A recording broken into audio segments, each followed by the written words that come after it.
They told me a fence would be the end of it. 3 boards here, a line of paint through, but 2 weeks later, I was standing in front of a house I'd lived in for 7 years, holding a stack of legal notices and listening to a woman I barely knew tell me I was a danger to the neighborhood, like I'd sprouted a horn overnight and been elected mayor of chaos. That's the thing about small towns and homeowners associations. They're quiet until they're not. And when they decide to make a person an example, they do it slowly, methodically, with the kind of patience you can't argue with. I guess you could call what happened to me bad luck, or a perfect storm, or the kind of thing that makes you learn your own name in a new way. But the simplest truth is this. What started as a yard dispute turned into a fight over who gets to shape a little patch of the world, and the last thing I expected was how personal that fight would get. My name's Gavin Mercer. I work in logistics. I like my coffee black and my lawn not overwatered, and I believe in living well within the lines most of the time, except when those lines get moved without you knowing about it. Willow Bend Hollow, where I live, looks like the picture on a real estate brochure. Maple trees, porches with potted plants, a cul-de-sac that smells like cut grass in May. We had the kind of neighborhood where people waved on their morning walks and passed casseroles during bad winters. That's why the whole thing felt so wrong. It crept up like mildew on a painted fence, invisible until it's everywhere. It started with a notey official looking, the HOA letterhead and a stern paragraph reminding me of setback rules and decorative statues, nothing anyone couldn't ignore if they wanted to. But the tone was different, the kind of tone that implies surveillance. The sender signed it, Civic Compliance, Willow Bend Home Collective. I called the number, and a friendly voice named Linda Harper, the new community liaison, asked if I could attend a meeting and clarify a few details. Linda smiled when she said it, the kind of smile that presses politely and then waits for you to fold. At the meeting, I met Evelyn Crow. I'd seen her in passing. She'd been around for a long time. Head of the architectural committee in a previous season, the woman who once sent a complaint about holiday inflatables. She had that perfectly ironed, always prepared look. Evelyn's comeback had been quiet. She hadn't shown her face after a nasty board election 2 years back, but she had friends, and friends in HOA worlds are like favors. They gather and cash in. Evelyn wasn't on any roster that day, but she spoke as if she owned the place. When she fixed me with that small, steady look, the room got quieter, like everyone else had leaned in without meaning to. You need to remove the structure, she said, tapping a photo of my backyard with a nail on it, like the picture was somehow contorted and dangerous. It's within 5 feet of the property line. Safety hazard. It's a raised garden bed, I said, and I tried to keep my voice light. People joke about awkward HOAs all the time, but Evelyn's smile didn't reach her eyes. I can move it back next week. No, she said. It's immediate compliance. Immediate compliance is a phrase designed to make you feel small, and when you're the one on the receiving end, it does its job. I was given a 48-hour notice to alter something that had been sitting in my yard for 3 seasons. My neighbors circled by to watch, some curious, some pitying, and I felt like a specimen under a light. That night, someone slashed the tires on my old truck. The police filed a report, took my statement, and then they were honest in an unhelpful way. There wasn't much they could do without witnesses. So I started leaving the house light on, started checking the back fence at night, and started to think about how someone who cared enough to launch a campaign against a garden bed might care enough to escalate. That is the moment when the fight became more than a notice. It became a story with stakes. I'm not a man who likes conflict, which is maybe why I ended up in it. I'm the kind of guy who pays his taxes on time and apologizes in line when I bump into someone. Conflict makes me uncomfortable, but it also makes me careful. I began keeping records, because that's what you do when you suspect someone is trying to ruin your life. Slowly you document the erosion. Photos, time-stamped, emails, a notebook where I wrote down who said what and when. It felt reasonable until it didn't, until the volume of paper in my house looked like the dossier of a crusader. Evelyn's campaign was 3 parts charm and 2 parts pressure. She'd bring up safety, then aesthetics, and if those failed, she'd suggest fines, administrative fees that mount like interest. She'd arrange surprise inspections, and during one of them she'd stand in my yard with her clipboard and say, "We all want what's best for the community," the way someone announces an axe and calls it gardening. When I asked her why this was such a priority, she would say, with the calm of someone reciting a recipe, "Order matters. Boundaries matter. The little things add up." Boundaries, there's a word. The word meant different things to each of us. To me, boundaries were property lines and a right to live without harassment. To Evelyn, boundaries were a way to hold power, to define who belonged and who needed reform. Soon the notices mutated. A letter arrived accusing me of unapproved landscaping changes from years ago, claims that dated before I'd even bought the house. I answered with deeds and surveys, and that's when the pattern started to show. Well-placed documents that contradicted my title. Pages that looked official but whose ink suggested they came from a different printer, signatures and angles that fell off, stamps that were faint details that make you squint. I'd hand copies to the county recorder, and they'd say, "This looks like it was printed last month." I could feel the shape of a plan forming like a shadow behind a curtain. Stack enough small contradictions, and the truth begins to look like a lie. There were neighbors who offered sympathy, and there were neighbors who watched Evelyn like she was the community's scoreboard. Her wins elevated them, gave them something to point to when they wanted their own order. The tension started to divide the cul-de-sac. Barbecues got quiet, waves were slower, and conversations shortened. Mostly, she sat on my porch step and told me things. Evelyn had been systematically consulting with a handful of residents to enforce rules that had always been enforced inconsistently. There was a pattern of selective memory, of choosing fights where the person being targeted had the least political capital. Newcomers, quiet people, folks who didn't like drama. June had been fined once for an old shed nobody had noticed. It's like a chess game, she said. She's up 3 moves before anyone realizes a pawn is gone. We tried mediation. I went to the board and asked for a hearing. I brought my evidence, the notarized deeds, the photo of the garden, the police report about the truck. I thought logic would be a good weapon. Logic is the weapon of people who think rules are neutral. Logic gets you nowhere if the playing field is stacked. Evelyn's supporters questioned the date on my photos, quibbled over language, and presented affidavits that seemed, to me, to come from thin-air neighbors who'd suddenly recalled seeing violations on dates that matched the narrative she wanted. Some of them insisted they had written notes in the past, and suddenly found them.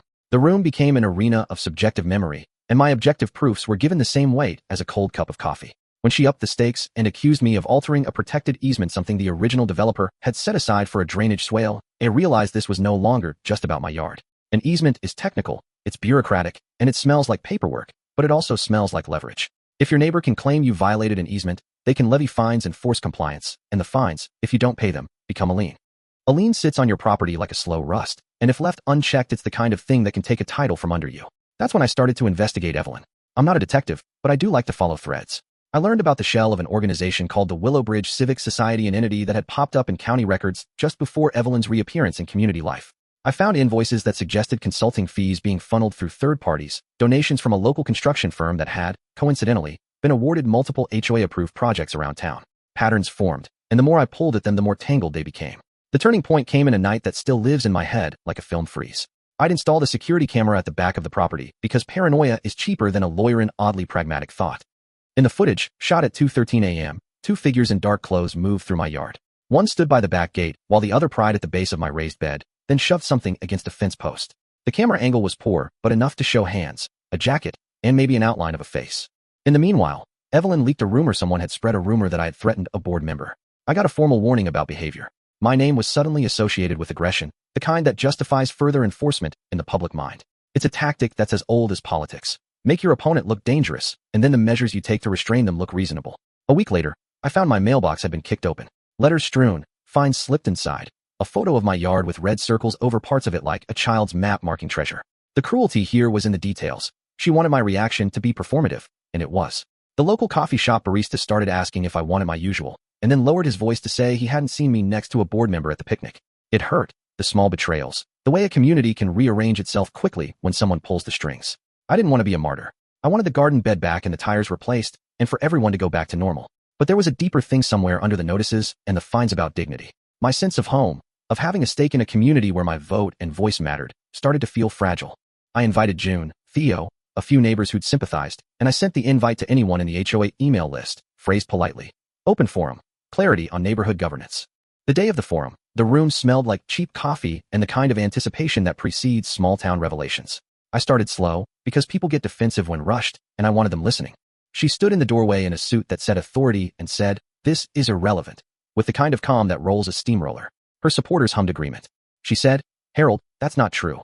But this time a handful of people spoke up, workers who had been hired for projects, neighbors who had noticed strange trucks at odd hours, and a pattern emerged of a small network benefiting from enforcement decisions. It wasn't the slam dunk we wanted. These are neighborhoods, and people protect reputations, but it was enough to get a journalist from the county paper to write about the sudden spike in HOA fines in Willowbend, and to note a curious overlap between contractors and board decisions. Public attention is like a flare in a dark field. It shows footprints where there was once quiet. Evelyn reacted with legal force. She filed a civil suit alleging I defamed her and the HOA.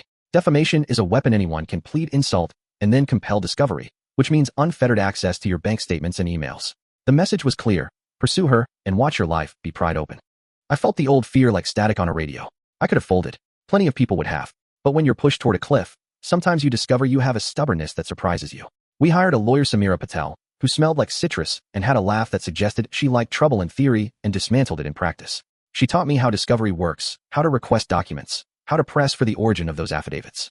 Samira's team began to follow the invoices, tracing funds and communications, and slowly the fog lifted.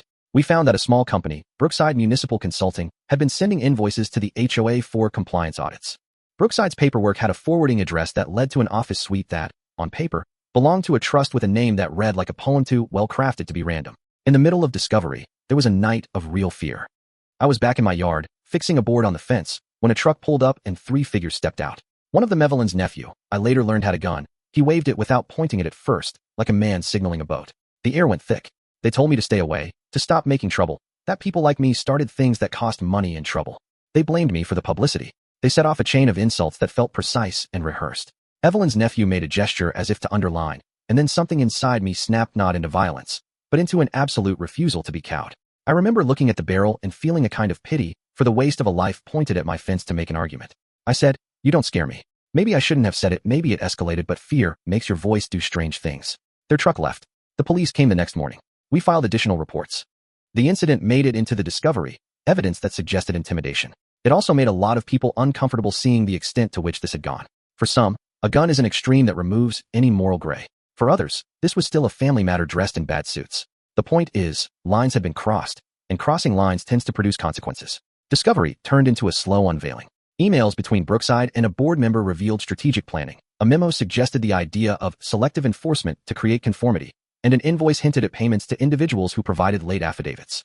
The signatures, the date Samira's team, peeled back layers. When we got a forensic analysis, some documents tested as recent prints of older-seeming forms. Others had metadata that pointed to edits made days before the affidavits were filed.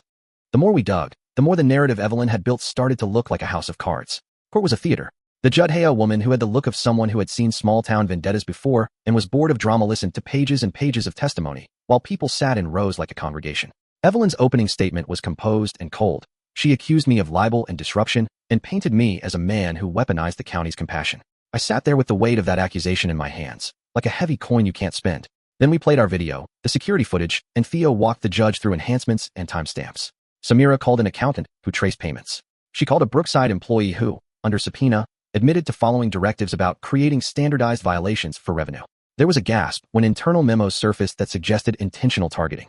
Evelyn's defense faltered. She seemed small, not because she was insignificant, but because her facade had cracks. When Samira asked where the affidavits had originated, the court heard from people who, under oath, recanted statements or admitted influence. The collapse didn't happen with a single thunderbolt. It happened in a series of small fractures, a recanted testimony here, an accountant's admission there, a bank memo that contradicted a sworn statement. The judge dismissed the defamation suit with prejudice, meaning it couldn't be refiled, and ordered an audit of the HOA's processes. People who had been quietly complicit had to answer. Evelyn was stripped of her committee privileges and faced personal expenses. There was no dramatic jail cell, no movie-style confession in the rain. There was paperwork and penalties and the slow, public unraveling of a reputation built on pressure. The aftermath was messy and human. Some neighbors breathed a sigh of relief. Others saw the outcome as proof that power struggles are never one-sided. Harold, who'd spoken up at the forum, sat on my porch with a thermos and said, "You did a good thing, son." I told him it had cost a lot, and it had. My savings took a dent. My truck still smelled like someone had tried to destroy it. And my house carried the residue of being singled out. A cracked mailbox, a few whispered conversations. But there was also a tiny, stubborn joy in seeing the HOA move toward transparency. Minutes were published, contracts were vetted, and the board had to adopt new conflict of interest policies. It wasn't perfect, but it was better than silence. We celebrated in the small ways neighborhoods celebrate barbecue. Neighbor kids playing across the street. A potluck where people brought dishes, and the air smelled of cumin and toasted marshmallows. June and I laughed about ridiculous things, like how many times I'd brought legalese into a potluck conversation. The town paper wrote an editorial about civic engagement, and I read it like a person who had been given a second chance at being heard. And yet the ending wasn't tidy. Evelyn moved away in the months after the case, a relocation that to some felt like a clean cut, and to others felt like a defeat that didn't settle a debt. Some of her allies remained, wounded but quiet. A couple of the contractors moved their operations to other towns, like migrating birds. The audit discovered missteps, but not everything that had been whispered into the night. There were small victories and lingering questions. Did everyone change their ways because they learned something? Or because public exposure was costly? I don't know. People are complicated, and pressure creates reforms that sometimes last, and sometimes only rest until another opportunity arises. If I had to explain what I learned, I'd say this. Community is fragile and resilient in equal measure. It can be spun into a weapon, and it can also be a shield. Power, even in a place as humble as a homeowners association, is seductive. Rules taste like righteousness when wielded by people who see themselves as guardians, but the same structures can be gamed. Our duty as neighbors is to ask questions, to demand transparency, to show up when things feel off. Speak up, not to harangue, but to make sure the system is functioning, because systems left unchecked will always find people to exploit them. If you're listening, and you live in a place where lines are suddenly redrawn, pay attention. Keep your records, take photos, be courteous but firm, and find allies who will stand with you. There's dignity in defense, and there's strategy in assembling paperwork and witnesses. Don't assume anything is too small to matter, because the things that feel small now are often the lever someone will use later. This story is partly about me and partly about a much older dynamic: how people manage common ground. It's about how a few strategically applied rules can skewer fairness when wielded without accountability. And it's about how regular people, with patience and a willingness to learn a little law, can push back. I don't tell this to make anyone into a villain except when they deserve it. I tell it because I want people to recognize both danger and possibility. If you have your own HOA horror story or a neighborly triumph, I want to hear it. Leave it in the comments. Tell me where the line was crossed, how it made you feel, and whether justice in your case looked more like paperwork or an awkward public apology. If you're on the other side of a dispute, tell me why you made the choices you did. Sometimes we have motives that look ugly to outsiders, but are complex when explained. Debate with civility, because the point here isn't to inflame, but to understand, to maybe help someone who's stuck in a slow-motion campaign against a garden bed and doesn't yet see the pattern. Share this with someone who lives in a neighborhood with a lot of rules. Maybe it'll give them a little courage or a plan. At the end of the day, we live in neighborhoods because we want shared spaces to be safe and pleasant. But safety cannot be enforced by fair rules, transparent processes, and people who are willing to speak up when the scales tip. If you like this story, hit like, subscribe if you want more, and tell me what would you have done if you were me, standing in your yard at 2 in the morning, watching a truck pull away?